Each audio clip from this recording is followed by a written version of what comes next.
نہیں کرتا، یہ ایک نیچرل بات ہوتی ہے. پھر اس کے بعد ہم دیکھتے ہیں ہدایت کا راستہ کیا ہے.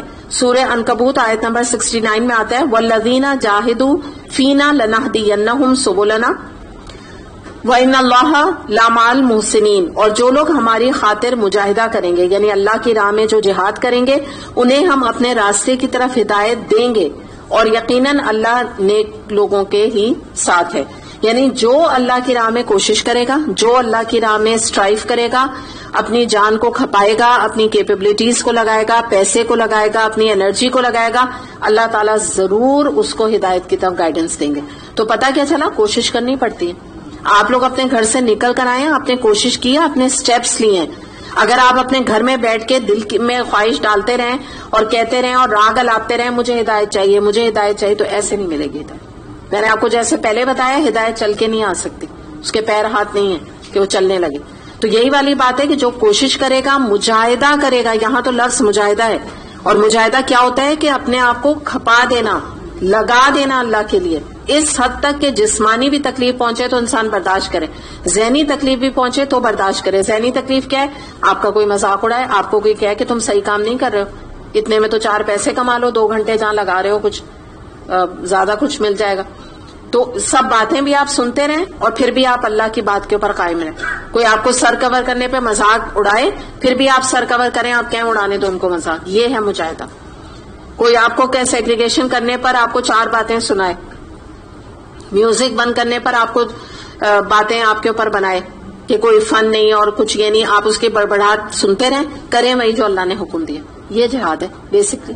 ہمارا یہی جہاد ہے. ہم جیسے حقیر لوگ ہیں نا، تو ہمارے جہاد بھی ویسے تھوڑی ہیں کہ جیسے کہ آپ دیکھ لیجئے وہاں پہ ان کا جو بلال رضی اللہ عنہ کے ساتھ ہوا تھا کہ ان کو تو مکے کی جو سڑکیں تھیں اور وہاں کی جو آپ سمجھیے میدان تھے، تو ان میں تو آپ کو گھسیٹا جاتا تھا نا ایک اللہ کہنے پہ. تو ہمارا جہاد اتنا سخت نہیں ہے کیونکہ ہم لوگ حقیر لوگ ہیں. وہ اعلیٰ لوگ تھے، ان کا جہاد بھی سخت تھا. تو ہم تو محتمل ہی نہیں، اللہ جانتا ہے کہ ہم تو یہ برداشت ہی نہیں کر سکتے. تو اسی قسم کا ہمارا جہاد ہے. تو جو یہ جہاد کرے گا نا، اب میں نے آپ کو راستہ بتایا کہ کس طرح ہدایت ملے گی. یہ راستہ اسٹرائیو کرنا پڑے گا. پھر ایک اور مثال آپ دیکھیں، یہی ہم جو ابھی بات کریں، نوح علیہ السلام کا بیٹا مان گیا تھا، 3 بیٹے مان گیا، ایک نہیں مانا. ٹھیک ہے نا، 3 مان گئے، 7 سوار ہوئے، وہ نہیں مانا. لوط علیہ السلام کی بیوی نے ان کا ساتھ نہیں دیا. آپ بتائیں، پیغمبر کی بیوی ہو کے اتنے زبردست ماحول میں، اتنے ولی اللہ شخص کے ساتھ رہتے ہوئے، اتنے متقی شخص کے ساتھ رہتے ہوئے کوئی اثر نہیں پکڑا. کتنی عجیب سی بات ہے نا، یقین نہیں آتا بعض دفعہ نا. تو آپ یہ دیکھیں کہ ہمارا پرابلم ایکچولی کیا ہے. اس سے میں ایک اور پوائنٹ آپ کے سامنے رکھ رہی ہوں. اب ہمارا مسئلہ، ہمارے سے میرا مطلب ہے ہمارے معاشرے کا مسئلہ. ہم جب دین والوں کو دیکھتے ہیں نا، یعنی اگر یہ دائی ہیں، یہ فلاں درس دیتا ہے، فلاں درس دیتا ہے، تو ہم کیا کرتے ہیں کہ ان کو اس طرح سے جانچتے ہیں، ان کے رشتہ داروں کو، ان کے گھر والوں کو، ان کے خاندان والوں کو، ان کی اولاد کو، کہ جیسے سب ولی اللہ ہوں گے. یہ جو ہے نا، یہ بالکل دس از ان نیچرل بات ہے. یہ ایسی بات ہے کہ جیسے کہ آپ ایک بات کریں کہ یہ تبلیغ کرنے والا ہے فلاں، ایک نام آپ لیں، اور اس کے بعد آپ کہیں کہ ان کے گھر کے اور ان کے خاندان کے تمام لوگوں کا قد ایک ہونا چاہیے، ان سب کا رنگ گورا ہونا چاہیے، سب کا مزاج سب کا ٹھنڈا ہونا چاہیے، اور وہ پیسہ خوب سب کے پاس ہونا چاہیے، بالکل ایک لیول پہ سب، اسٹیٹس ایک ہونا چاہیے، گھر ایک ہی ویسینٹی میں، کیونکہ ان کا دائی کا گھر ڈیفینس میں، تو سارے بچوں کا، سارے رشتہ داروں کا گھر ڈیفینس میں ہونا چاہیے، اور اولاد بھی برابر ان کی ہونی چاہیے. تو یہ ہو سکتا ہے؟ نہیں ہو سکتا. تو بالکل اسی طرح یہ بات ہے کہ درس دینے والا اپنی ذات کا تو ذمہ دار ہو سکتا ہے، باقی نہیں ہو سکتا. جیسے نبی کریم صلی اللہ علیہ وسلم کا معاملہ تھا، اللہ تعالیٰ نے فرما دیا آپ لاکھ محبت کریں، ہدایت نہیں ملے گی ہر ایک کو، ضروری نہیں مل جائے گی، ہاں مل بھی سکتی ہے، نہیں بھی ملے گی. ٹھیک ہے نا. علی رضی اللہ عنہ ٹھیک ہے مان لیا ہے، ابو بکر رضی اللہ عنہ سب سے پہلے آپ دیکھیں، علی رضی اللہ عنہ چھوٹوں میں لائے، ابو بکر رضی اللہ عنہ بڑوں میں لائے، خدیجہ رضی اللہ عنہ ایمان لے آئیں. ٹھیک ہے، کچھ لوگوں کو مل بھی جائے گی، لیکن سب ایک لیول کے نہیں ہو سکتے. تو یہ بڑی زیادتی ہے دین والوں کے ساتھ. ایون میں آپ لوگوں کو بھی اس میں لے رہی ہوں کہ جو اسٹوڈنٹس ہیں یا جنہوں نے ابھی پورا قرآن مکمل نہیں کیا، تو یہ پرفیکشن کے لیول پہ ابھی آپ خود ہی نہیں ہیں شاید. ٹھیک ہے نا، شاید واللہ عالم اتنے لیول پر آپ نہیں ہوں، تو اس میں آپ کی خطا تو نہیں نا. ابھی آپ قرآن پڑھ رہے ہیں، آپ آہستہ آہستہ اس کے اوپر امپلیمنٹ کر رہے ہیں، لیکن جو دنیا کے لوگ ہیں نا، وہ ایک ایکٹر اور ایکٹریس کو اتنی سختی سے نہیں پکڑتے جتنے قرآن پڑھنے والوں اور دین پہ چلنے والوں کو پکڑتے ہیں. کہ یہ اتنے یہ ابھی 6 مہینے سے قرآن کلاس میں جا رہی ہیں اور فلاں جگہ یہ میں نے ان کو دیکھا انہوں نے سر بھی نہیں کور کیا ہوا تھا. تو اب وہ جو ایک ایکٹریس اور ایکٹر کی فلم دیکھ رہے ہیں نا وہ صحیح ہے. وہ جو بھی کپڑے پہنے ہیں وہ تو کپڑے بھی یہی والے بنانے ہیں جو اس نے پہنے نا. یہ تو بہت ہی زبردست فیشن کر رہی ہے. اس کے اوپر تنقید نہیں ہوگی. ساری تنقید چن چن کے لوگ جو ہے نا وہ دین پہ جو ٹوٹے پھوٹے بےچارے اسٹیپ لے رہے ہیں, کبھی چل رہے ہیں کبھی گر رہے ہیں, ہے نا, کبھی کرال کر رہے ہیں, ان کے پیچھے پڑ کے کہ وہ بھی ان کا جو کرال کرتا ہوا جیسے بچہ ہوتا ہے نا اس کی کوئی ٹانگ کھینچ لینا تو کیا ہوگا, بےچارا پہلے ہی گرا پڑا جا رہا ہے اور گرے گا نا. تو یہ عتاب جو ہے نا وہ دین پہ چلنے والوں پہ آج لوگ ڈالتے ہیں. آپ سمجھیے یہ بڑا ظلم ہے, زیادتی والی بات ہے نا بہت زیادہ. اور اس کے بعد پھر ہم یہ بات دیکھتے ہیں کہ دیکھیے بات کیا ہے کہ ہم سب دعا ہی کر سکتے ہیں نا. جیسے یہ سورہ الانعام آیت نمبر 125 میں آتا ہے, اللہ تعالیٰ نے کیا فرمایا, فَمَن يُرِدِ اللَّهُ أَن يَهْدِيَهُ يَشْرَحْ صَدْرَهُ لِلْإِسْلَامِ, جس کو اللہ ہدایت دینے کا فیصلہ کرتا ہے اس کے سینے کو اللہ اسلام کے لیے کھول دیتا ہے. ٹھیک ہے, ہوتا کیا ہے کہ وہ خود آگے بڑھنے جا رہا ہوتا ہے نا تو اللہ تعالیٰ اس کو مزید فیسلیٹیٹ کرتا ہے, اس کا دل کھول دیتا ہے. جی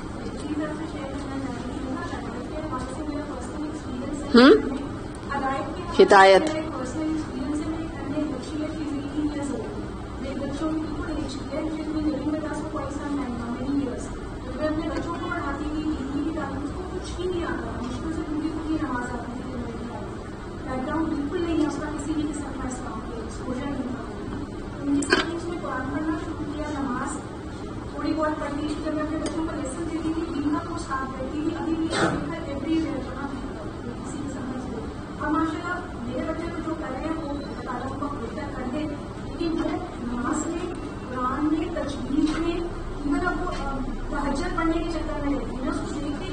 ماشاء اللہ.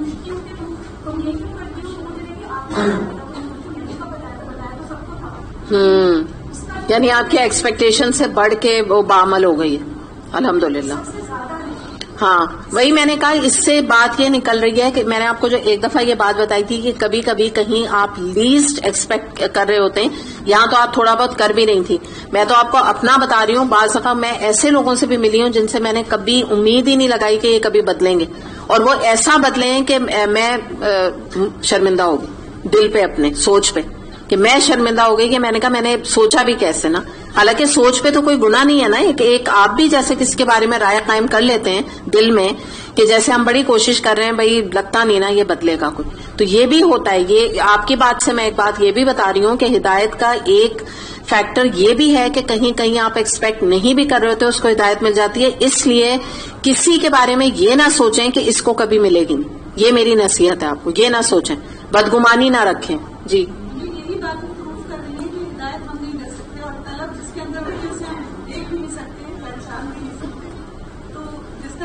بات کر رہی تھی کہ ان کو تو شاید اتنا اندازہ بھی نہیں تھا کہ میں ٹیچ کسی کو کر رہی ہوں اور لرن کوئی کر رہا ہے. بالکل, کیونکہ آپ دیکھ نہیں سکتے. وہی جو آپ نے بات کی نا کہ دل کا حال, ایکچولی اللہ تعالیٰ نے ہدایت کا معاملہ ایسا رکھا ہے, ہدایت دل میں ہوتی ہے. ایکچولی طلب جو ہے نا وہ اندر ہوتی ہے نا, طلب نظر تھوڑی آتی ہے. ہاں ٹھیک ہے, کچھ ایکشن سے ایسے دکھتی ہے. اب جیسے آپ ہیں, آپ لوگ جو ایک جو قرآن پڑھنے آ رہا ہے نا اس کے اندر تو طلب نظر آ رہی ہے کیونکہ وہ یہاں آ گئے, لیکن تبھی وہ بیٹھا ہے, لیکن ہر ایک کی نہیں دکھتی. آپ جب اپنی مجالس میں موو کرتے ہوں گے نا اپنے گھریلو, ان کو تو طلب نہیں نظر آ رہی نا آپ کی, ان کو کیا پتا ہے. آپ سمجھ گئے نا, وہاں پہ آپ لوگ ایسے ہیں کہ کسی کو نہیں پتا کہ آپ کی حقیقت کیا ہے. ماحول ہے نا جیسے بنا ہوا ہے, میں اسی ماحول میں رہوں گی تو میں جیسے یہ بچی کا بات کریں تو وہ اس ماحول میں وہ رہی نا, اس کا جیسے طلب تو سب کے اندر ہوتی ہے, نہیں ہوتی سب کے اندر. یہی ہاں دیکھیے میں نے بتایا, آپ لوگ جو یہاں آ گئے نا چل کے, آپ کے تو لکھ کے آپ کے ماتھوں پہ لکھا ہوا ہے, ٹھیک ہے, نظر آ رہا ہے.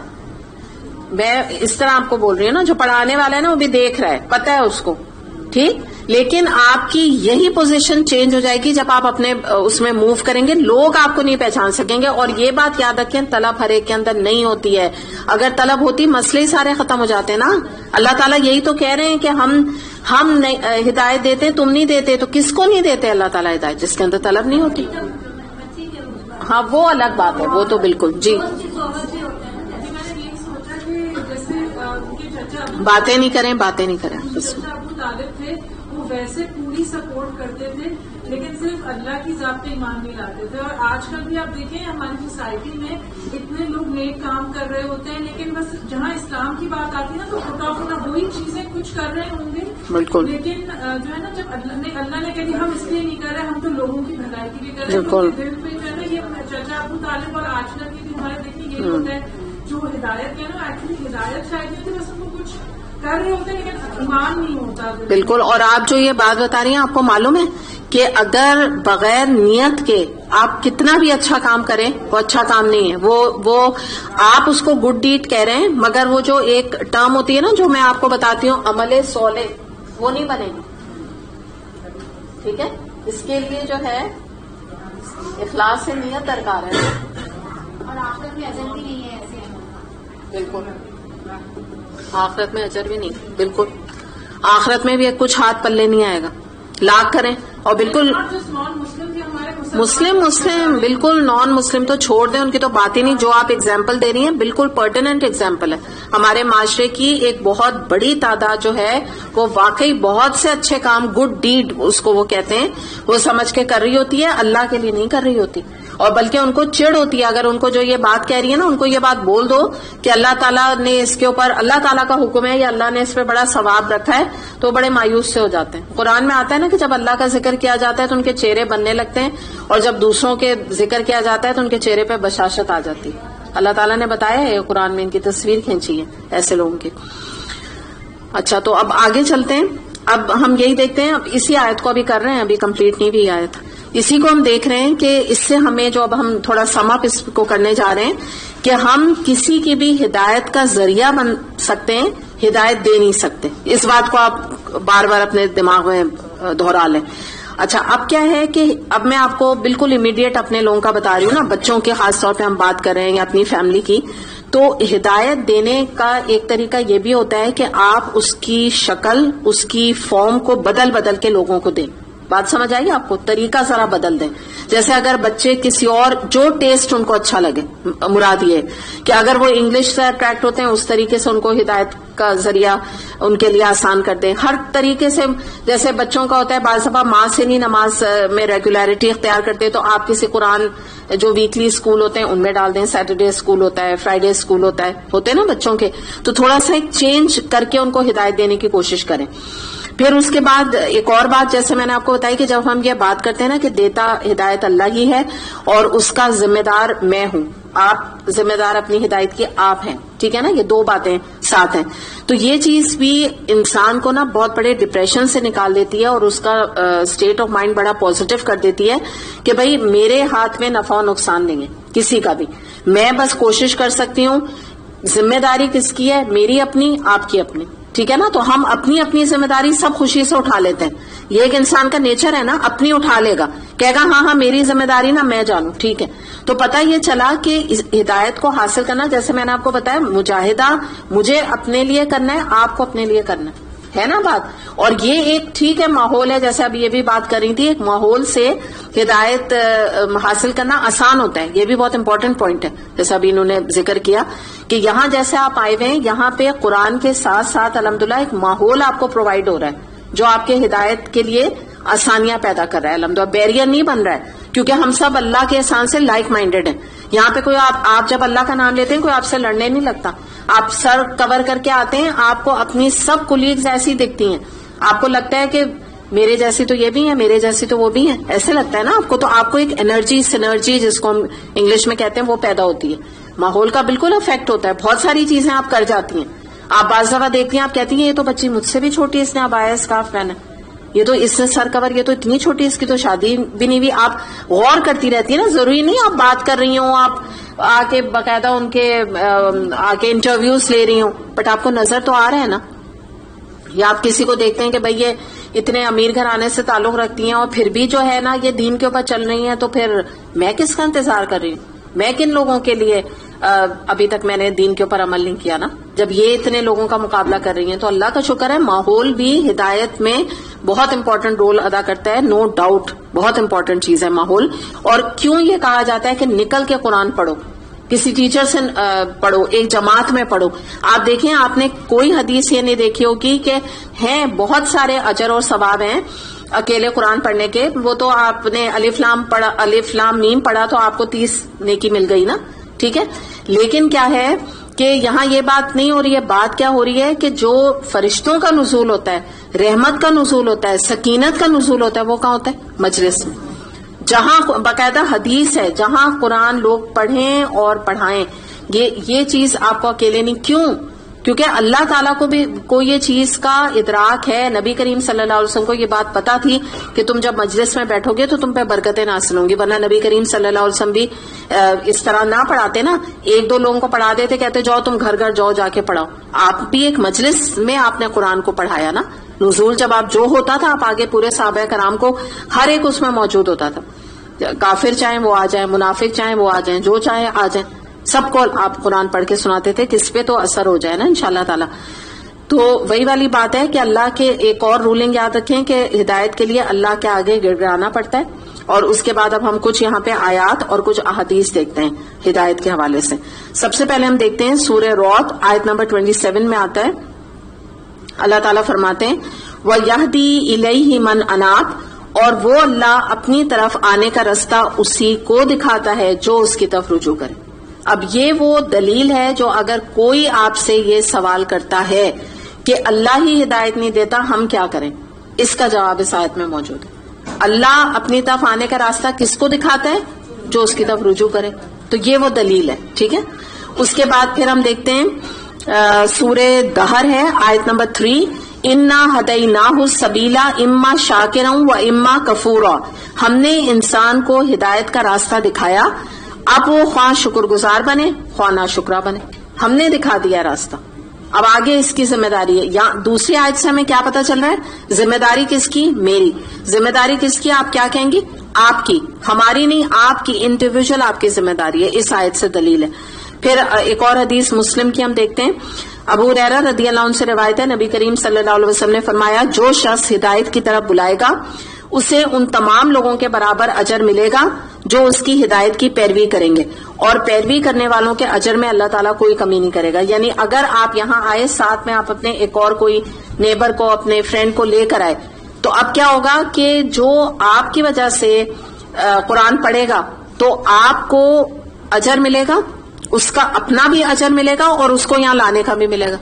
اور جو آیا پڑھنے کے لیے اس کو کے اجر میں بھی کوئی کمی نہیں ہوگی، اس کو اپنا اجر ملے گا. تو مگر جو لانے والا ہے اس کے لیے 2 اجر ہوں گے. پھر ہم دیکھتے ہیں یہ ترہیب سے اس کو روایت کیا گیا ہے. رسول اللہ صلی اللہ علیہ وسلم نے فرمایا اس قرآن کا ایک سرا تو اللہ کے ہاتھ میں ہے اور دوسرا سرا تمہارے ہاتھوں میں ہے، پس قرآن کو مضبوطی سے تھامے رہو، تم سیدھی راہ سے کبھی نہیں بھٹکو گے اور نہ اس کے بعد ہلاکت سے دوچار ہوگے. ایک اور بات پتہ چل گئی کہ ہدایت کا سورس کیا ہے؟ قرآن کریم. اگر تم نے اس کا سرا تھامے رکھا تو ہدایت سے کبھی بھی تمہارا ناتا نہیں ٹوٹے گا. کیونکہ دیکھیے ہدایت ایک دفعہ مل گئی تو یہ گارنٹی نہیں کہ مرتے دم تک آپ کے ہاتھ میں یہ سرا رہے گا. کیسے رہے گا؟ جب آپ قرآن کو جب تک تھامے رہیں گے. میں نے آپ کو بتا دیا اگر 1 سال کے بعد مثال کے طور پہ آپ قرآن نہ کھولیں 1 سال تک، اللہ نہ کرے، تو آپ کے جو زنگ ہے دل کا وہ بہت ہی پکا ہو جائے گا. بالکل ایک جیسے میں نے ابھی آپ کو بتایا ایک نل کی طرح جس میں زنگ لگ جائے. تو اسی طرح یہ ایک سورس بھی ہمارے سامنے یہ آ گیا کہ اگر ہم قرآن کے ساتھ اپنا تعلق رکھیں گے تو انشاءاللہ تعالی ہلاکت سے بھی دوچار نہیں ہوں گے. چلیں آگے چلتے ہیں. آیت نمبر ہے 57 وَقَالُوا إِن نَتَّبِعِ الْهُدَى مَعَكَ نُتَخَطَّفْ مِنْ أَرْضِنَا أَوَلَمْ نُمَكِّنْ لَهُمْ حَرَمًا آمِنًا يُوحَىٰ إِلَيْهِ ثَمَرَاتُ كُلِّ شَيْءٍ رِزْقًا مِنْ لَدُنَّا وَلَكِنَّ أَكْثَرَهُمْ لَا يَعْلَمُونَ. وہ کہتے ہیں اگر ہم تمہارے ساتھ اس ہدایت کی پیروی اختیار کر لیں تو اپنی زمین سے اچک لیے جائیں گے. کیا یہ واقعہ نہیں کہ ہم نے ایک پرامن حرم کو ان کے لیے جائے قیام بنا دیا جس کی طرف ہر طرح کے ثمرات کھینچے چلے آتے ہیں ہماری طرف سے رزق کے طور پر، مگر ان میں سے اکثر لوگ جانتے نہیں. اب ذرا ان کی ذرا لیم ایکسکیوز دیکھیے کفار کی کہ کیا کہہ رہے ہیں یہاں پہ. کہہ یہ رہے ہیں کہ اس وقت بات کیا تھی کہ پہلے میں آپ کو بتا دوں اس کا ہسٹوریکل بیک گراؤنڈ کہ مکہ اس وقت ریلیجس کم ٹریڈ سینٹر تھا. یعنی مراد کیا تھی کہ ریلیجن تو وہاں تھا، اس کے ساتھ ساتھ ایک بہت بڑا ٹریڈ سینٹر تھا، بڑا تجارت وغیرہ کا وہاں پہ بڑا بول بالا تھا. تو ایسے میں وہاں پر یہ کیا کہتے تھے کہ اگر ہم نے کہیں کفار کہتے تھے کہ اگر ہم نے ایک نبی کریم صلی اللہ علیہ وسلم کے ایک رب کو مان لیا تو ہمیں تو جو دوسرے عرب کے قبائل ہیں جو شرک میں ملوث ہیں وہ تو ہمیں نکال کے باہر کر دیں گے، اور ہمارا ایک طرح سے سوشل بائیکاٹ ہوگا، تو اس میں ہم غریب ہو جائیں گے، ہمارا پیسہ وغیرہ کے اوپر افیکٹ پڑے گا، ویسٹڈ انٹرسٹ یعنی ان کا ہیمپر ہوگا. پھر یہ کہ ہمیں کوئی جو مخالفین ہیں وہ ہمارے ساتھ جنگ نہ کر دیں، ہمیں مار وار نہ دیں، یا یہ ہے کہ ہماری پوزیشن ویک ہو جائے، ہماری خوشحالی چلی جائے. یہ سب باتیں نا کرتے تھے. اس کے علاوہ ایک اور بات کیا تھی کہ وہاں پہ آپ کو پتا ہے مکہ میں بتوں کا بڑا بول بالا تھا، ہر ایک جس سے دیکھو بت پرست، جس سے دیکھو بت پرست. تو کہنے لگے کہ اگر یہ نبی کریم صلی اللہ علیہ وسلم کے کہنے سے ہم نے بت توڑ دیا ہے تو ہمیں کون بچائے گا. مراد کیا ہے کہ وہ کیا سمجھتے تھے کہ یہ جو بت ہیں یہ دراصل ہمارے خدا ہیں، ہماری دیویاں ہیں یا دیوتا ہیں، تو اگر ہم ان کو ہی توڑ دیں گے تو ہماری حفاظت کون کرے گا. یہ ان کا بلیف تھا نا. تو بالکل ایسی میں اس کی مثال سے اب آپ آج کی ہم بات کریں کہ آج لوگ بھی یہ ڈرتے ہیں کہ اگر ہم دین پہ چلے، اگر ہم نے کہیں قرآن کے احکامات کے اوپر عمل کر لیا تو ہماری تو سود چھوڑا ساری دولت چلی جائے گی، سٹیٹس ختم ہو جائے گا. اگر ہم نے سر کور کر لیا تو ہمیں کون اپنی مجلسوں میں بلائے گا، ہمارے جو ایک سوشل سرکل ہے وہ ختم ہو جائے گا، کون ہمیں اپنا فرینڈ بنانا پسند کرے گا، بلانا پسند کرے گا، ہماری جو شہرت ہے، جو ہمیں ایک معاشرے میں ہمارا نام ہے وہ ختم ہو جائے گا، ہمارے بچوں کی شادیاں کہاں ہوں گی. ٹھیک ہے نا. یہ ساری چیزیں آج بھی لوگوں کے ذہن میں یہ بات آتی ہیں، تو ڈرتے ہیں کہ قرآن کے اوپر عمل کرنے سے ہمارے بڑے مفاد کے اوپر زد پڑ جائے گی نا، اور دنیا ہماری چھن جائے گی. تو چلو بس ایسے ہی چلنے دو، بس کچھ تھوڑا نام کے مسلمان جیسا بھی بات ہو رہی تھی کہ کچھ چیزیں ہیں کہ نامی گرامی طور پہ کہ نام کے مسلمان کی حیثیت سے کر لو، باقی یہ نا کہ فکر اپنی، جیسے ہم نے پچھلی بھی آیت میں دیکھا ہے کہ ان کا جو ابو طالب کا معاملہ تھا کہ لوگوں سے کانشیس ہو کے بیسکلی انہوں نے اپنی زندگی گزاری، تو ایسے ہی آج مسلمان بھی اپنی زندگی گزار رہے ہیں. جبکہ کیا حقیقت کیا ہے کہ یہاں یہی بات کے اوپر اشارہ کیا جا رہا ہے کہ اللہ جو ہے وہ تمہاری حفاظت کرتا ہے، ہماری حفاظت کرتا ہے. یہ بت نہیں کرتے، یہ لوگ نہیں کرتے. تو ہم نے ایسے بے بس لوگوں کو آج لوگوں کی شکل میں ان کو بت بنا لیے. تو اپنی زندگی سے ہمیں آج یہ چاہیے. دیکھیں پہلے کے جو بت تھے نا وہ تو نبی کریم صلی اللہ علیہ وسلم نے توڑ دیے تھے جب مکہ فتح کیا تھا. آج ہمارا مسئلہ کیا ہے کہ ہم نے پیسے کی شکل میں، اسٹیٹس کی شکل میں، بڑے بڑے لوگوں کی جن سے ہم بڑا امپریس رہتے ہیں ان کی شکل میں بت بنائے ہوئے. تو جب تک ہم ان بتوں کو نہیں توڑیں گے نا، جب تک ہمارے دل میں ایمان صحیح معنوں میں ہدایت خاص طور پہ جو ہے نا وہ اندر داخل نہیں ہو سکتی. اور جب ہم شرک کو چھوڑیں گے، ان بتوں کو توڑیں گے، تو حقیقت میں ہمارے مال میں بھی برکت ہوگی، ہمارے ایمان میں بھی برکت ہوگی، ہمارے جو ہدایت کا حصول ہے اس میں بھی ترقی ہوگی. آپ کو پتا ہے نا ہدایت میں ترقی بھی ہوتی ہے، تو ترقی بھی ہوگی. اس کے برعکس ہمارا معاملہ کیا ہے؟ آپ نے یہ عام سنا ہوگا کہ عبداللہ شاہ غازی کی وجہ سے یہاں پہ کراچی میں طوفان نہیں آتا، وہ روک لیتے ہیں. جب طوفان آنے لگتا ہے تو وہ جو اللہ کے مہربانی سے نہیں آتا نا اس کو وہ کیا کریڈٹ دیتے ہیں کہ وہ روکے بیٹھے ہوئے ہیں قبر میں نا. تو یہ تو کانسیپٹ ہے، یہ بالکل یہ والی بات کہہ رہے ہیں نا کہ ہمارا کیا ہوگا. یہ ایکسکیوز دیتے تھے نبی کریم صلی اللہ علیہ وسلم کو پہلے بھی، آج بھی یہ معاملہ ہے. تو یہی بات یہاں پہ بتائی جا رہی ہے کہ اللہ تعالیٰ نے فرمایا. اب ہم ہسٹوریکلی بات کریں کہ اللہ تعالیٰ نے ان کی لیم ایکسکیوز کا جواب کیا دیا تھا کہ یہ بالکل عذر ان کا غیر معقول ہے، لیم ایکسکیوز ہے، کیونکہ اللہ تعالیٰ نے اس شہر کو یعنی مراد مکہ کو امن والا بنایا. اور جب یہ کفر اور شرک اس شہر میں کر رہے ہیں تب بھی اللہ نے امن دیا. تو کیا وہ اسلام لے آئیں گے تو اللہ تعالیٰ اس امن والی جگہ کو فساد کی جگہ بنا دے گا؟ تو یہ تو بے تکی بات ہے نا کہ یہ ایک امن والی جگہ آج بھی ہے، اگر اللہ کی اطاعت اختیار کریں گے تو اور امن والی جگہ بن جائے گی. تو اور دوسری جو یہ بات یہاں پہ بتائی نا کہ لوگ یہاں پہ کھچے ہوئے چلے آتے ہیں اور اللہ نے یہاں کتنا رزق دیا مگر لوگ نہیں جانتے. تو یہ دیکھ لیجئے آپ، یہ حقیقت ہے، اس کا مشاہدہ آپ میں سے جو لوگ حج اور عمرے کے موقع پہ گئے ہیں وہاں، تو آپ نے دیکھا ہوگا کہ وہاں پہ لاکھوں کی تعداد میں حاجی اور عمرہ کرنے والے لوگ جاتے ہیں ہر سال. اور آپ دیکھیں مکے میں کوئی پیداوار نہیں ہے، نہ ہونے کے برابر پیداوار ہے، لیکن وہاں پہ آپ یو نیم اٹ، آپ اس پھل کا نام لیں وہ موجود ہوگا. آپ کوئی بھی کھانے پینے کی چیزیں، ڈرنکس، آئس کریم، کوئی بھی چیز کا نام لیں، ہر چیز وہاں پہ دنیا کا سامان وہاں موجود ہے. تو وہی اللہ تعالیٰ نے یہاں بتایا قرآن میں، دیکھیے تب سے بتا دیا کہ ہر قسم کا رزق جو ہے نا وہ ہماری طرف سے وہاں موجود ہے، مگر اکثر لوگ جانتے نہیں. یعنی جانتے کیا نہیں کہ آج بھی وہاں جاتے ہیں تو اس چیز کو کوئی کریڈٹ نہیں دیتے کہ یہ بہت بڑی بات ہے، ایسے صحرا میں یہ ساری چیزیں کہاں سے آ گئی. یہ اللہ کا یہ کرم ہے اور اللہ کا معجزہ ہے جو اللہ تعالیٰ نے یہ سسٹم کیا وہاں پہ مکے میں. آگے دیکھتے ہیں، بڑی اہم آیت ہے یہ بھی سورہ قصص کی آیت نمبر 58. وَكَمْ أَهْلَكْنَا مِنْ قَرْيَةٍ بَطِرَتْ مَعِيشَتَهَا فَتِلْكَ مَسَاكِنُهُمْ لَمْ تُسْكَنْ مِنْ بَعْدِهِمْ إِلَّا قَلِيلًا وَكُنَّا نَحْنُ الْوَارِثِينَ. اور کتنی ہی ایسی بستیاں ہم تباہ کر چکے جن کے لوگ اپنی معیشت پر اترا گئے تھے، سو دیکھ لو ان کے مسکن پڑے ہوئے ہیں جن میں ان کے بعد کم ہی کوئی بسا، آخر کار ہم ہی وارث ہو کر رہے. اب یہاں پہ ایک ٹرم آ رہی ہے، پہلے میں یہ لکھ دوں پھر اس کے بعد اس کے اوپر ہم انشاءاللہ بات کریں گے.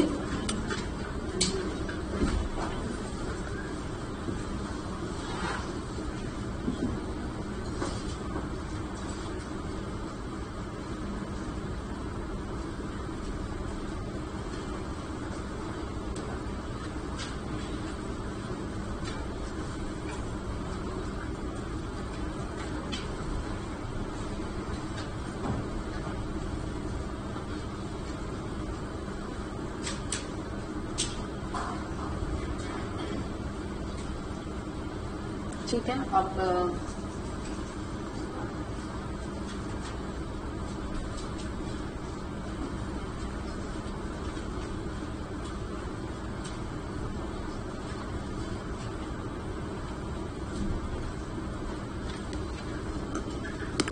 ہم دیکھتے ہیں کہ اس آیت میں اللہ تعالیٰ فرما رہے ہیں کہ کتنی بستیاں ایسی ہیں کہ جنہیں ہم تباہ کر چکے، یہ لوگ اپنی معیشت پر اترا گئے تھے.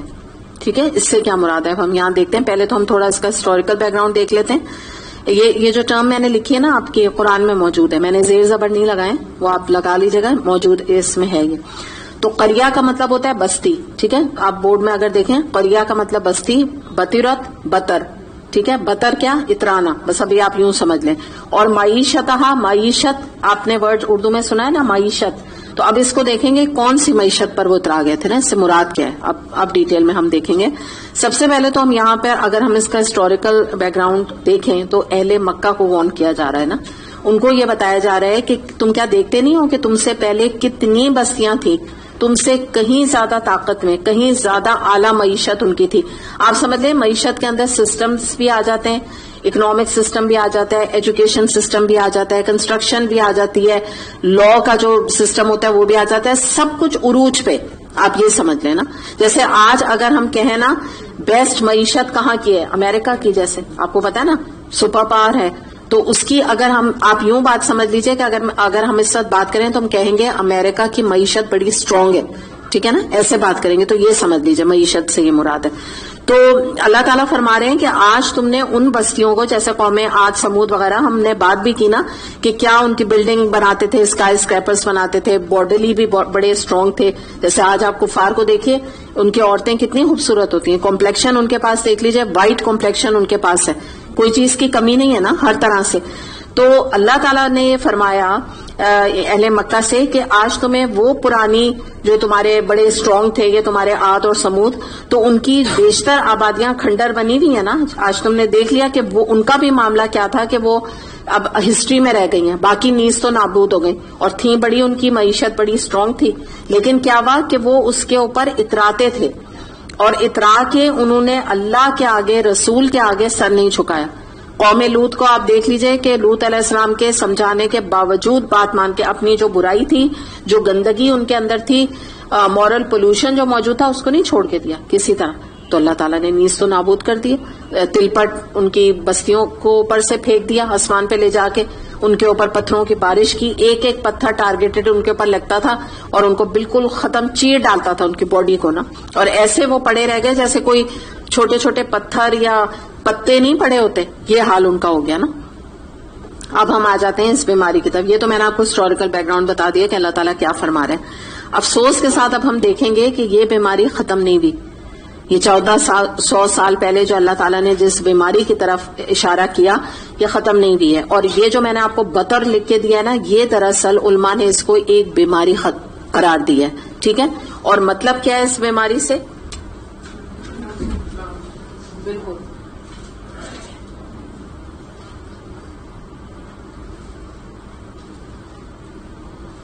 ٹھیک ہے. بیماری کیا ہے؟ اترانے کی بیماری. اب اس کو ہم دیکھتے جاتے ہیں, کچھ چیزیں میں دیکھتی ہوں, ابھی میں کتنا لکھ سکتی ہوں بورڈ پہ. تو ایک تو بات یہ یاد رکھیے کہ یہ پہلے ہم دیکھیں گے کہ یہ کن اقوام کی بیماری ہے نا. تو پہلی چیز یہ کہ ترقی یافتہ اقوام کی بیماری ہے, ابھی ہم نے بات کر لی, امریکہ وغیرہ کا ہم نے نام لیا. دوسری بات کیا ہے؟ تباہ شدہ اقوام کی بیماری ہے. دو چیزیں اس کے اندر آتی ہیں. تو ترقی یافتہ تو بات ہمیں سمجھ میں آتی ہے جب ہم امریکہ کو دیکھتے ہیں, تو میں کچھ آپ کے پوائنٹ سامنے رکھوں گی, آپ بالکل اس کو ریلیٹ کر لیں گے. ٹھیک ہے, لیکن ان میں سے بہت ساری چیزیں آپ کو ہمارے بھی پاکستان میں نظر آئیں گی. تو آپ کہیں گے کہ ہماری معیشت کیا کہلائے گی؟ کیا ہے؟ کمزور ہے ہماری تو معیشت نا. تو پھر ہمارے اندر تو یہ ہم کیا بیماری نہیں ہے, تو پھر ہم اس کو کیسے ریلیٹ کریں گے؟ دو میں نے آپ کو بتایا نا, تباہ شدہ اقوام کی بیماری. ہم پھر کیا بن گئے؟ تباہ شدہ اقوام. ٹھیک ہے نا, ہمارا وہ تو نہیں معاملہ ہے, ترقی یافتہ تو نہیں ہے, لیکن تباہ شدہ ہیں. تو دونوں میننگ آپ اس میں لکھ لیجئے کہ دونوں کی یہ بیماری ہے. اب اس میں دیکھتے ہیں کہ اس میں بیماری کے سمٹمز کیا ہیں, یہ جو بیماری کا ہم ذکر کر رہے ہیں. ٹھیک ہے, تو ان کو کیا کہتے ہیں سمٹمز کو؟ علامات. صحیح.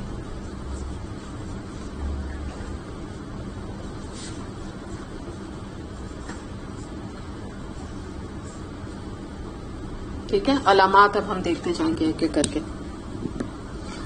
سب سے پہلے یہ ہے کہ پیسہ کمانے کا اور خرچ کرنے کا جنون ہو جانا, جنون کی حد تک پیسے کو کمانا.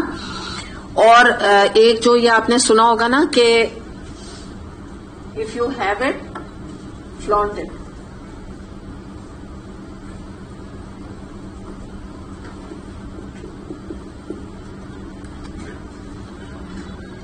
ٹھیک ہے, اگر آپ کے پاس پیسہ ہے تو خوب اسے شو ماریں, خوب دکھائیں اس کو نا.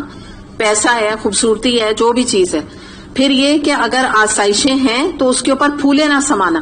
مطلب ایک مومن کا تو معاملہ ہوتا ہے, اللہ نے کچھ دیا تو وہ اس کا شکر ادا کرتا ہے, لو پروفائل زندگی گزارتا ہے نا. جو اس بیماری کا شکار ہوتے ہیں نا, تو یہ تو خوشی سے پھولے نہیں سماتے ہیں.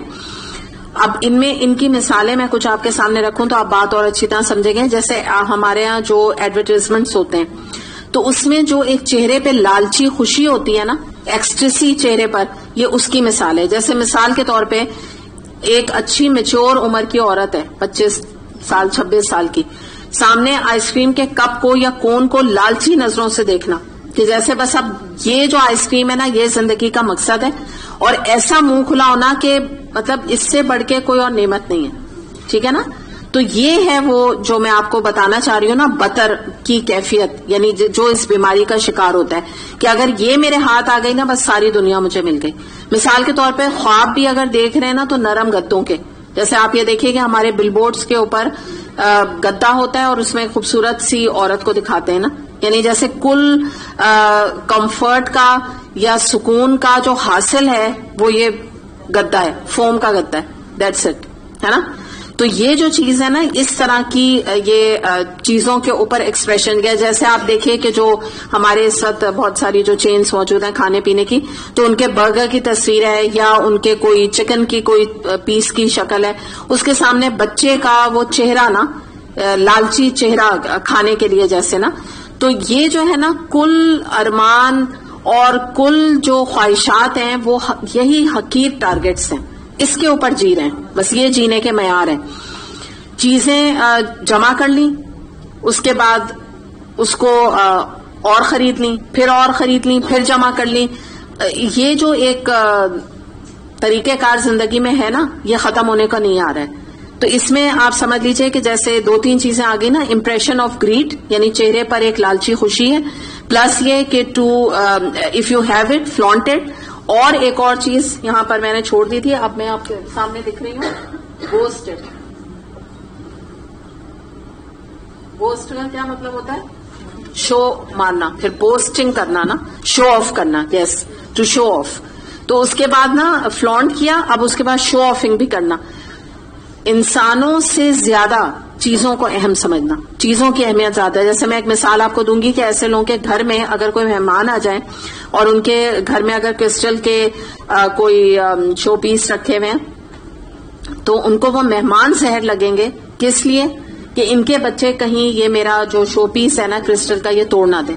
یعنی لوگوں کی اہمیت نہیں ہے، رشتوں کی اہمیت نہیں ہے، چیزوں کی اہمیت ہے. یہ بیماری کا یہ ان کی میں بات کر رہی ہوں نا جس بیماری کا شکار ہے. پھر اس کے اندر ایک اور بڑی امپورٹنٹ چیز آ جاتی ہے، دو چیزیں اور ہیں.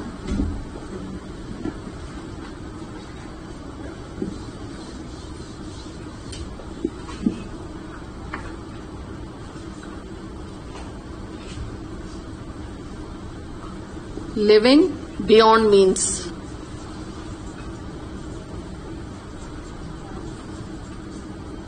اور سیکنڈ اس کے اندر ایک چیز آتی ہے کریڈٹ کارڈ کلچر.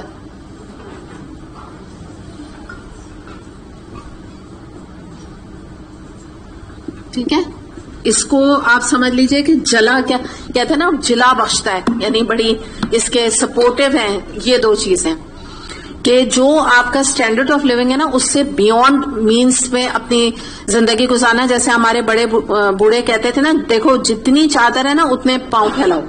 اتنی عقل مندی کی یہ بات تھی نا، آپ یقین کریں کہ آپ خود بھی اس کا مشاہدہ آپ نے کیا ہوگا اور آپ نے خود بھی دیکھا ہوگا کہ اس سے زیادہ عقل مندی کی کوئی بات نہیں ہے. یہ کوئی عقل مندی کی بات ہے کہ انسان کے پلے ہاتھ کچھ نہیں اور کریڈٹ کارڈ کے اوپر جا کے جو ہے نا 8 جوڑے لے لیے، افورڈ ایک بھی نہیں کر سکتا. بھگتنا تو آپ کو بعد میں پڑے گا نا مہینے کے بعد. تو کیا اس کا مقصد کیا ہے، فائدہ کیا ہے؟ آپ اپنی حیثیت سے زیادہ جی رہے ہیں نا. پھر اس کے بعد اس کو آسان کس نے بنایا؟ کریڈٹ کارڈ کلچر نے، جو میں نے ابھی آپ کو بتایا. پہلے یہ ہوتا تھا کہ دیکھیے جن کے پاس پیسہ ہوتا تھا وہ اڑاتے تھے. اب کیا ہو گیا ہے کہ جن کے پاس پیسہ نہیں بھی ہے وہ بھی اڑا رہے ہیں. وہ بھی جا کے ایک جس کو کہتے ہیں نا کہ جو چینز، میں نام نہیں لینا چاہ رہی، جو بھی چینز ہیں ان کا کھانا جو کہ ان افورڈیبل کھانا ہے وہ جا کے کھا لیتے ہیں کریڈٹ کارڈ کی وجہ سے. اپنی خواہشوں کی وہ بھی تکمیل کر رہے ہیں کہ جو کہ ان کو زیب نہیں دیتا، کیونکہ وہ تو اپنی نیڈس تو پہلے پوری کر لیں نا، پھر وانٹس کی باری آئے گی. تو خواہشات کیا ہیں کہ اپنا معیار زندگی کو بلند سے بلند کریں اور خود بھی مروب ہیں امیروں سے اور دوسروں کو بھی مروب کرنا چاہتے ہیں. فالس امیج دیتے ہیں. امیر ہے نہیں، لیکن اگر ظاہر ہے آپ دیکھیں نا، اگر کوئی اب ایک عام آدمی بھی جا کے کہیں بھی بیٹھ کے کھانا کھا سکتا ہے، کوئی اندازہ نہیں لگا سکتا کہ یہ امیر ہے یا نہیں ہے. پہلے ایک تھا نا، ایک میں یہ کوئی تعریف کی بات نہیں کری، لیکن ایک انسان اپنی حقیقت تو سمجھتا تھا نا کہ بھائی میرے پاس اتنے نہیں ہے میں یہ کپڑے نہیں لوں گی، میرے پاس اتنا نہیں ہے میں اس ریسٹورینٹ میں جا کے بلا وجہ کا 3000 یا 4000 کا کھانا نہیں کھاؤں گی، میری حیثیت نہیں ہے. اب یہ مسئلہ ختم کر دیا انہوں نے، اپنی طرف سے بڑا بہت زبردست ایک تصور دے دیا لوگوں کو، ہم پاکستانیوں کو باہر سے. پھر کیا ہے، خوشی کا تصور مادے کے ساتھ اٹیچڈ ہے، مٹیریلسٹک مینٹیلٹی. اگر میرے پاس نیا پرس آ گیا، جو مجھے خوشی ملے گی وہ مجھے اپنی بہن سے بھی مل کے نہیں ملے گی. یعنی کیا ہو گیا ہے کہ جو جذبات ہیں اور جو محبتیں ہیں وہ ختم ہو گئی ہیں. مٹیریلسٹک چیزوں میں زیادہ سکون اور زیادہ خوشی لوگ تلاش کرتے ہیں. کون کتنے ایلیٹ علاقے میں رہتا ہے، میرے کن سے بڑے بڑے کانٹیکٹس ہیں اور کتنے بڑے بڑے لوگوں کو میں جانتی ہوں، یہ تمام چیزیں عزت کا اور خوشی کا معیار ہے نا. بڑا یعنی انسان فیل کرتا ہے، پراؤڈ فیل کرتا ہے کہ میری کوئی ورتھ ہے لوگوں سے. پھر یہ کہ ایک اور ایسے لوگوں کا کیا ہو جاتا ہے، آبسیسو کمپلسو بیہیویئر. یعنی ان کا یہ آبسیسو شاپرز کہلاتے ہیں نا.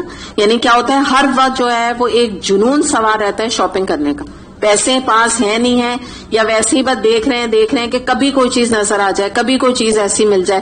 بار بار سیل، ایک دفعہ چلے گئے بار اس سیل کی دکان پہ جانا کہ ہو سکتا ہے آج ایک اور کوئی سیل کا آئٹم آ گیا ہو، آج کوئی اور سا سوٹ آ گیا ہو، چلو پرسوں پھر کوئی اور آ جاؤ. تو یہ جنون ہو گیا نا. کوئی لمٹ ہوتی ہے نا، کتنا لینا ہے، کتنا سیل سے لینا ہے. یا ایک جگہ سے سیل سے لے لیا، اب اگلے میں جا رہے ہیں یا اگلی دکان میں جا رہے ہیں، تو کوئی لگ رہا ہے جیسے جینے کا مقصد نہیں ہے. اور ہم اس کی ان کے سراب کا یا ان کی آپ سمجھ لیجئے کہ چالاکی کا شکار ہو جاتے ہیں. ہم سیدھے سادے لوگ، ہم سے مراد یہ کہ عوام، میں ان کی بات کر رہی ہوں کہ اس طریقے سے کہ آپ یہ دیکھیں نا کہ سیل تو ہر وقت ہی لگے گی. کبھی کہیں لگے گی، کبھی کسی اور دکان پہ لگے گی، کبھی ابھی ہم اگر خالی کپڑوں کی بات کر لیں کبھی کہیں لگے گی. تو کوئی لمٹ ہے؟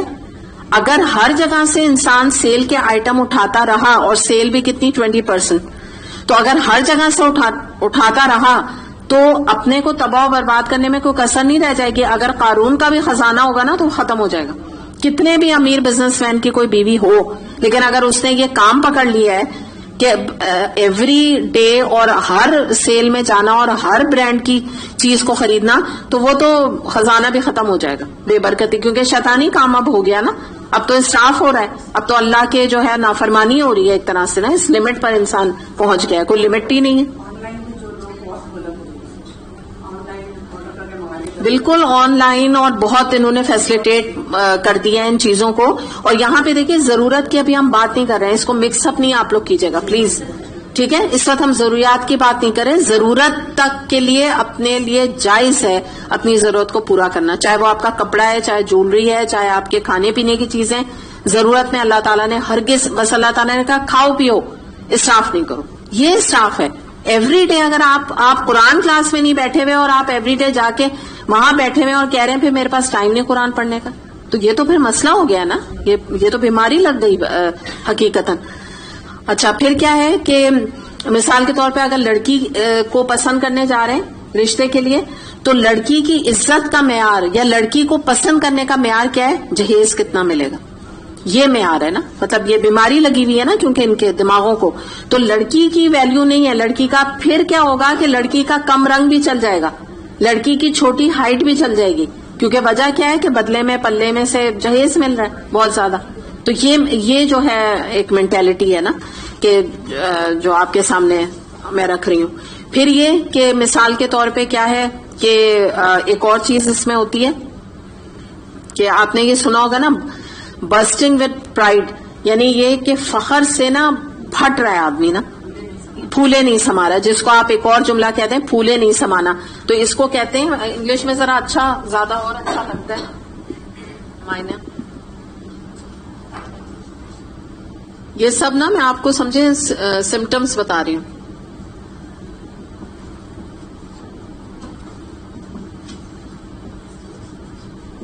جیسے کہتے ہیں نا کہ تھروٹ انفیکشن ہو گیا, سمٹمز کیا ہیں؟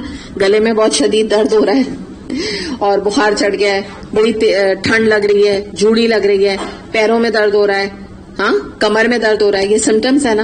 تو اس بیماری کے یہ سمٹم صحیح. تو ان میں سے اب ایک یہ بھی آ گیا برسٹنگ وتھ پرائڈ, جو ہم کہہ رہے ہیں نا پھولے نہیں سمانا. بھائی مطلب یہ کیا, اتنی پھولے نہیں سمانے کی کیا بات ہے کوئی چیز کے اوپر. تو ایک چیز ہمیں یہ بھی پتا چل رہی ہے کہ اپنے کو نا کنٹین کرے انسان دنیاوی چیزوں میں, کہ اگر ہاتھ پلے آ بھی جائے, کوئی چیز مل بھی جائے, گفٹ مل بھی جائے, یا آپ نے کچھ خرید بھی لیا ہے, تو اس کو کنٹین کریں. یہ کوئی اتنی بڑی خوشی نہیں, اس پہ جنت نہیں ملتی. بات یہ نا کہ دیکھیے پھولے نہیں سمانا, تو قرآن کے لیے واحد یہ لفظ استعمال کیا جاتا ہے کہ سورہ یونس میں آتا ہے کہ تمہیں چاہیے کہ تم قرآن کے اوپر خوشیاں مناؤ, اس میں اجازت ہے. لیکن اس کے علاوہ جو فراح کا لفظ ہے نا قرآن میں اچھے انداز میں استعمال نہیں ہوا, یہی والی چیز فراح, یہی مطلب ہوتا ہے کہ خوشی سے بس دیوانہ ہوا جائے آدمی. تو یہ دنیا کی چیزیں ایسی ہیں کہ انسان دیوانہ ہو جائے اس کے پیچھے, مطلب اتنا خوشی میں آؤٹ آف کنٹرول ہو جائے. اب ان لوگوں کے, ایسے لوگوں کے ٹاپکس کیا ہوتے ہیں, یہ ایک اور علامات ہے کہ منہ سے شکایت کیا کرتے ہیں. جیسے میں نے بھی آپ کو بتایا نا, کہہ رہے ہیں کہ گلے میں درد ہو رہا ہے, یہ ہو رہا ہے, ایک انسان بیماری میں. ان کی کیا باتیں ہوتی ہیں؟ دولت کی باتیں, پیسوں کی باتیں, ویکیشنز پہ کہاں جا رہے ہیں, بڑی بڑی باتیں نا. افورڈ نہیں بھی کر سکتے, جھوٹ بول دیا, چاہے شاید جا رہے ہوں لاہور, کہہ دیا کہ جی سوئٹزرلینڈ جا رہے ہیں. مطلب یہ ان کا نا مائنڈ سیٹ ہے, کیونکہ ان کو لوگوں کے سامنے بوسٹ کرنا ہے نا, جھوٹی اپنی ایک شان دکھانی ہے. پھر نسلی برتری کہ ہم فلاں کے ہیں, ہمارا ادھر سے لینیج ہے. کوئی پوچھ بھی نہیں رہا ہے, کوئی آپ کی نسل کے, جو کہاں سے آپ کی نسل چلی, کوئی جاننا بھی نہیں چاہ رہا ہے, لیکن خود ہی لوگوں کو امپریس کرنے کی فکر کرنا.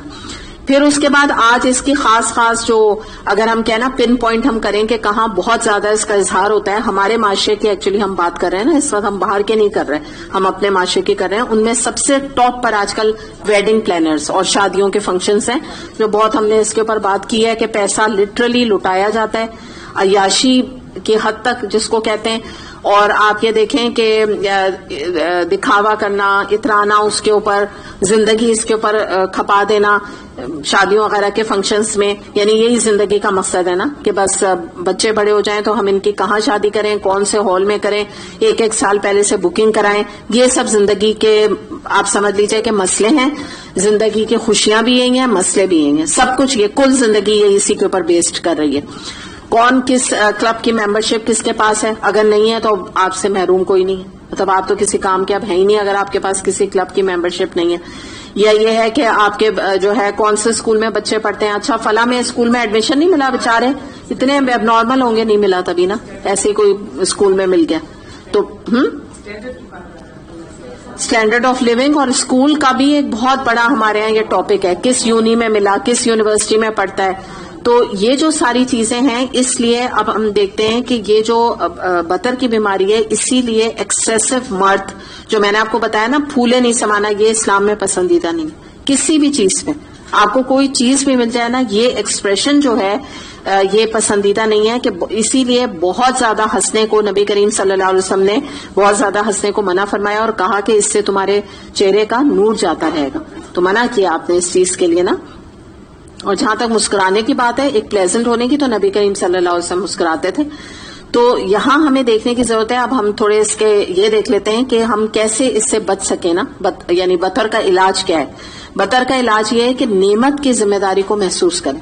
یہ سوچیں کہ اگر اللہ نے آپ کو جتنی نعمت دی ہے اتنا سخت حساب ہوگا. حساب کی فکر کریں کہ میں اللہ کا حق ادا کر رہی ہوں. اگر اللہ نے مجھے کچھ پیسہ دیا تو میں اپنے لیے کتنا لگا رہی ہوں, اور کچھ آخرت کے انویسٹمنٹ بینک کے لیے بھی کچھ رکھ رہی ہوں, کوئی صدقہ خیرات کرتی ہوں کہ اللہ کے دین کی سربلندی کے کام میں بھی لگاتی ہوں, یا سب کچھ خود ہی کھا رہی ہوں پیسہ اپنے لیے, یا آگے کے لیے صدقہ جاریہ کوئی بنا رہی ہوں, کوئی پانی کا کہیں کنواں کھدوایا میں نے, کسی غریب کے کوئی مدد کے لیے پیسہ لگایا, کوئی ادارے میں کوئی پیسہ لگایا جہاں قرآن کی تعلیم وغیرہ دی جاتی ہے. تو یہ جو بات ہے نا, یہ سب سے امپورٹنٹ چیز ہے کہ انسان جو ہے نعمت کی ذمہ داری کو محسوس کرے, جذبات کے اظہار میں ٹھہراؤ پیدا کرے, اگر نہیں ہے اپنے آپ کو کنٹرول کرے. اور اگر بچوں میں آپ کو اپنے بطر پایا جاتا ہے تو اس کو کنٹرول کریں. اس کو کنٹرول کرنے کا طریقہ یہ ہے کہ اگر آپ کو لگتا ہے کہ ان کو بہت برانڈڈ کپڑے یا بہت, دیکھیں بعض دفعہ لوگ جو ہے نا اچھی کوالٹی الگ چیز ہوتی ہے, برانڈ الگ چیز ہوتی ہے. اچھی کوالٹی کی چیز لیے لیتے ہیں کہ وہ زیادہ چلے, تب تو ٹھیک ہے. لیکن اگر آپ کو لگ رہا ہے کہ وہ برانڈ کانشیس اب ہو رہے ہیں اور ہر کپڑا ہی چاہتے ہیں کہ وہ برانڈ کا ہو فار نو ریزن, تو اس کو کنٹرول کریں. دوسری بات یہ کہ بطر میں مبتلا شخص کی تعریف نہیں کریں. ایسے شخص کی تعریف بالکل یہ مانند رکھتی ہے کہ جیسے کوئی ڈائبٹک ہے, آپ اس کو کہیں آپ اور چینی کھائیں, آپ اور چینی کھائیں. ان کو جو ہے نا چینی کھلاتا انسان چلا جائے تو اس کے لیے فیٹل ہے, مر جائے گا وہ ڈائبٹک پیشنٹ. تو بالکل اسی طریقے سے جو بطر کی بیماری میں آلریڈی مبتلا ہے اس کی اور تعریف کرنا, تو وہ تو مر جائے گا. وہ تو آپ سمجھ, یعنی مرنے سے کیا مراد ہے, آخرت میں بہت ہی برا اس کا انجام ہوگا اگر اور اس کو فیڈ یہ بات کر دی. دوسری بات یہ ہے کہ جنت چھوڑ کے اگر دنیا مل رہی ہے اتنی زیادہ تو یہ کیا نفع کا سودا ہے. یہ انسان تھوڑا غور کرے اس بات کے اوپر. تو پتہ یہ چلا کہ بطر جو ہے یہ ایک ایٹیٹیوڈ ہے, بیسکلی ایک بیماری ہے, ایک ایٹیٹیوڈ ہے انسان کا.